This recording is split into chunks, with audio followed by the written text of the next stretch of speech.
What's going on? It's the RapNerd, and we are finally, officially in spooky season. It's October. I can feel it in the air. I love it. If you watch my channel, you know by now that I'm a huge horror guy. So whenever October comes, it's like a chance for the world to step into my world, and everyone's just obsessed with watching horror movies. So this year I figured I'm gonna take a page out of Chris Stuckman's book with his Halloween special videos that he does. But the difference between what he's gonna do and what I'm gonna do is I'm gonna specifically review Halloween themed horror films. You know what I mean? Because like I know a lot of people in October, they just watch horror, but since I watch it all year, I'm like, we could do better. You know what I mean? So be looking out for the channel. There's a list down here that I'm gonna put in the description of a blog post that I made. I do have a blog if you don't know, and it's like 40 something Halloween themed horror movies, and you could just go there and check out the full list of movies that I have. So the ones I talk about on this channel are going to be from that list, but of course if it's a review, it's a way more extensive look into what's going on. So today, being October 1st, I figured we should talk about Halloween 3 Season of the Witch.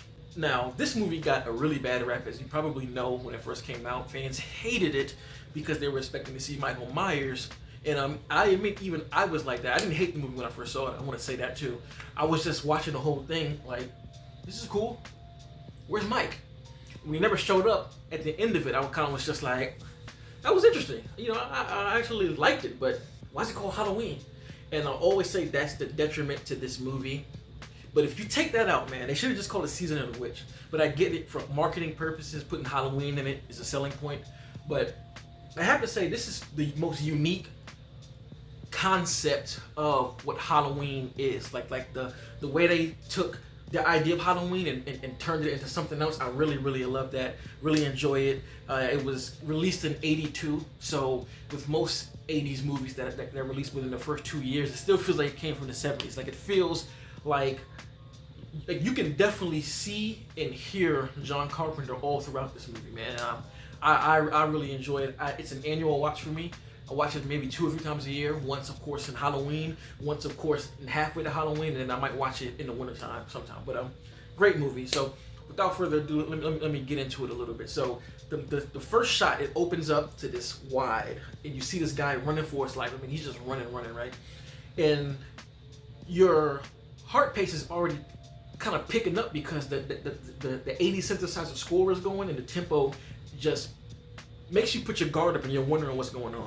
So he runs into this, I think it's a junkyard he runs into. And you see a car pulling up from the same angle, and you're just like, okay, what's happening? And this car stops. These 2 dudes hop out wearing James Bond suits and black leather gloves. Now, you already know, if somebody pull up like that, it's not going to be a good time. It's not going to be a good time for whoever they're looking for. And this line that Fresh Montana on his song, I think Work Remix, always comes in my mind. It's like, when they masked up, they coming for your ice, but when they're barefaced, they're coming for your life. And that's exactly what happened here. So they get out, and of course they find the guy, and the first thing you notice is these guys are like really like stiff and stronger than what you would think as a normal man, right? So you're already thinking like, this gotta be something. The weird radar is already going off, you know what I mean? And he pins him down to the ground, nothing the guy can do, and he conveniently does something to make the car go in neutral and smash the guy into pieces. And before I keep going, this is going to be full spoilers, just to let you know. I mean, if you haven't seen Halloween 3, you might need to go watch that and then come back here, because I'm just going to be talking about all the spoilers in the movie. And so that happened, and next thing you know, he gets away, and then we cut to our hero, Tom Atkins, who's the lead of the movie, right? And they set it up perfectly because you see he's in this house with, at the time you think it's his wife and his kids looking for him, and he has these masks, right? And it's planting that seed of the danger that's to come. It's why he gets put in motion even more, right? So he's talking to his wife, and then the comments are going, and you're kind of looking like they don't look like they're really cool like that. And come to find out, that's their exes. So that already sets the playing field again, and he skips out, goes to the hospital. And the hospital is kind of his getaway, just because he knows life ain't what it used to be. But so long story short, they're at the hospital. The same guys who are dressed like James Bond pull up again and they kill the old man from the beginning. And that right there is what sets the tone, because you're just like, holy shit, okay. Then proceed to go outside and he blows himself up in the car. Now you're already on 10 with the energy that's going on. You're like, what in the hell is going on, right? And fast forward a little bit, the girl shows up and she's like looking for her dad, and come to find out her dad was the guy that the guy in the suit just killed. And that's when her and our lead meet, and he becomes intrigued with her journey, trying to figure out what's going on. And it's a little bit of like, old man creepish, like, he's kind of trying to get in the drawers or whatever, and he decides to help her find out what's going on. So they take a trip to, I forgot, what was the name of the town? I forgot the name of the town, but they take a trip to this town to where her dad was coming from, because through passing, her dad told somebody, I think the mechanic guy, where he came from. So they go there to figure out what's going on. And one thing I didn't mention is at the beginning of the movie, it says October 29th, I believe. If I'm wrong, forgive me. But so each day is getting closer to Halloween. I think they pan it out so well by presenting more and more concepts as the days go by. They get there, and at this little hotel in this little town that they go to, and of course they, him and her get a little frisky, and you see that, and it's kind of like, oh, okay, I see why you went with her to try and help this trip, because you're trying to help yourself. So while they're there, they do some snooping around, and they figure out who's the head of this company that their dad was talking about. This guy named Mr. Cochran, and at the hotel they meet this overly happy couple that says that Mr. Cochran invited them out, and a slew of other people that they invited out. So this is when shit really gets turned up a lot, right? First they meet some bum. Well, Tom Atkins' character, he walks around and meets some and to try and investigate a little bit more, and he runs into this bum, and this bum is like, fuck Cochran. And he is talking shit about Mr. Cochran like it's nothing. And so they split ways, and we follow the bum, and the next thing you know, the same dudes in the James Bond suits will pull up on son again. And the kills in here are just like gruesome, yo. Like, and then the way they set this kill up in particular, at first you're like, what the fuck is going on?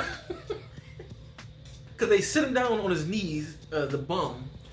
One guy comes from behind him, one guy's in front, and the shot pans back, so you see him. You see like the two guys standing here, and the other guy just in the middle between them, and you're just like, what's going on? And then he puts his head on one of the guys dressed up puts his head on the bum, and you're really like, next thing you know, poof, pops his head off like a cap on a soda bottle. That shit was crazy. Same night, this other lady that they meet, she finds this little pin with a shamrock on it. Turns it around, she sees this electronic, tries to bother it, and it delivers one of the most gruesome kills, like a laser beam just shoots out and fries her whole shit. Like, it's just, I don't even know like how to explain it. It's like her skin just went like this, and you just see it in all its glory, and the shot just holds there so you can really see it. And then bugs start crawling out. Like, this movie's wacky, dog. Like, this movie is just out there. And I had to mention both of those kills because they happen so close, and they catch you off guard because you don't really see either one of them coming. Like, there's no lead up to either kill. It just kind of cuts to the scene, and then it happens. And you're just there like, what the fuck? Next day, they actually speak to Mr. Cochran and go to the factory, and they see everything happening, and they see all of these masks, the same one that Tom Atkins' character bought for his kids, and they're just kind of figuring out like, okay, so a lot of mingling and blah blah blah goes on during this period of time. They were snooping around the facility, and the girl spots her dad's car. She's like, that's my dad's car, and she runs over to it and makes a lot of noise, and then that's when they end up capturing them. And it fast forwards to later that the next day, and it says Halloween, right? And you're like, okay, what's gonna happen? So once he captures Tom's character and the girl, right? The girl is separated from him, and that's when he takes Tom's character up on the elevator, and he's explaining to him like who these guys in the suits are, and he reveals that they're robots that he made to be humans. And this moment is when he does this big expositional dump about what he's trying to do. It's pretty cliche, but the twist of it is so good that I actually like that they dump this out, and it makes you just go like, whoa. And that's when the movie completely changes into some whole other shit, and it's like world domination. So he's like, okay, I got these chips from pieces of the Stonehenge that I put in each mask. And when the song that we've been hearing the whole time plays, happy, happy Halloween, Halloween, Halloween, the music in that activates the Stonehenge chip to do what it does. And pretty much it lets off a signal, not only killing those people around it, but it also crushes the person's head and whoever's wearing it. So he reveals that, and you're just like, whoa, what the fuck? And then he's like, we're doing this to sacrifice children to a pagan god. And that's when you're like, huh? You know what I'm saying? Like, they're doing this to kill kids as a sacrifice to bring back the pagan. And again, that in itself is something crazy. And like I said, they want world domination for Samhain. I forgot, that's not how you pronounce it. I saw recently that it's pronounced a different way. But they want to, the pagan god, I believe, is Samhain, exactly. And they're just so this is just a big ass cult with world domination. I feel like that just takes it to the next level. So after he tells him all that, he sits him down in his chair, ties him up, looks at the screen. And the other family that they met earlier, who's all happy and jolly, the screen shows them in this like testing room that looks like a living room. So it's a wife, a husband, and a son sitting in there. The son puts the mask on, and there's a TV in the room. Cuts on, the song we've been hearing starts playing. Happy, happy Halloween, Halloween, Halloween. Go through all the words.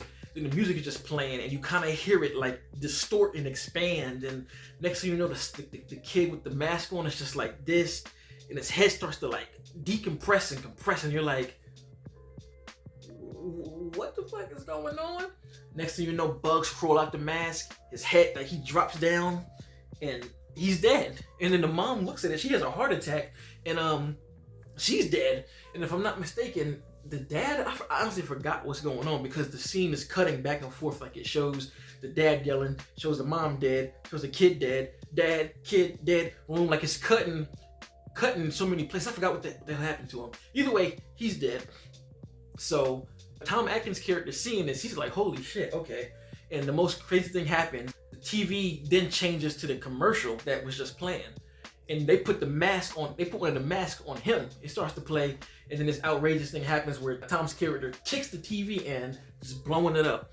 So he kicks the TV in, he ends up finding where Mr. Cochran and his whole cult of robots are, and he does some type of plan where he pours something on like one of the computer machines, and it not only kills all of the robots, but it also does something to the Stonehenge piece, and it makes Dr. Cochran just explode. Like, he's gone. Like, he turns into blue dust.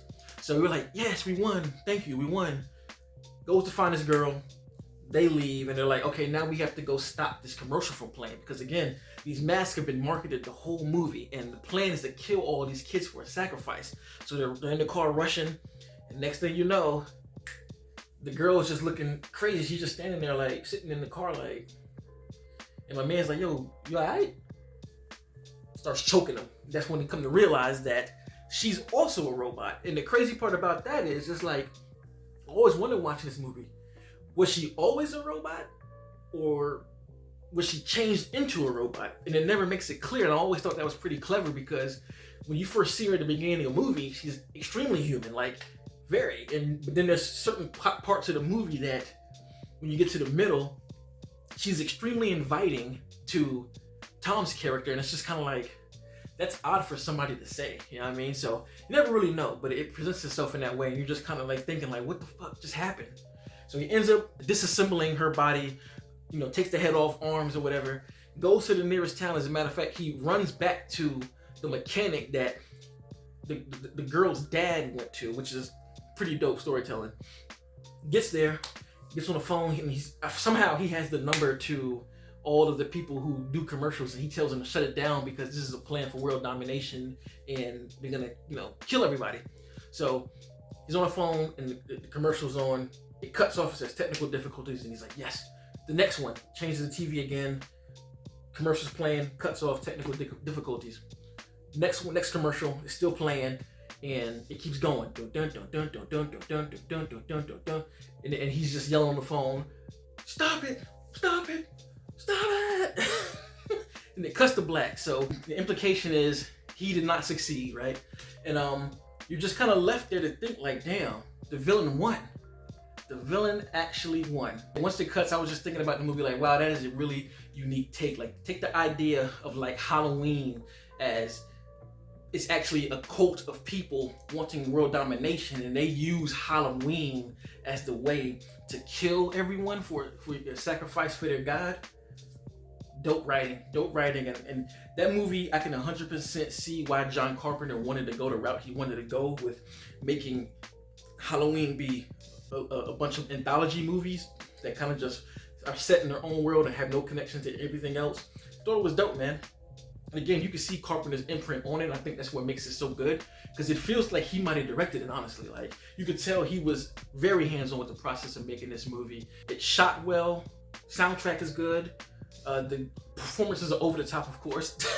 It's just something that just works. It's one of those staples that if you have not seen it, I suggest you watch it and just take Michael Myers out of the picture. You know what I'm saying? Don't go in here thinking like, oh, this is going to be a Michael Myers movie or anything like what they did in the first two films, because it's not that. It's his own thing, and it's more sci-fi than anything else. It's a sci-fi horror in a sense, but I love this film, bro. I thoroughly enjoy every moment, and I watch it every year. So let me know in the comments, what do you think about Halloween 3, Season of the Witch?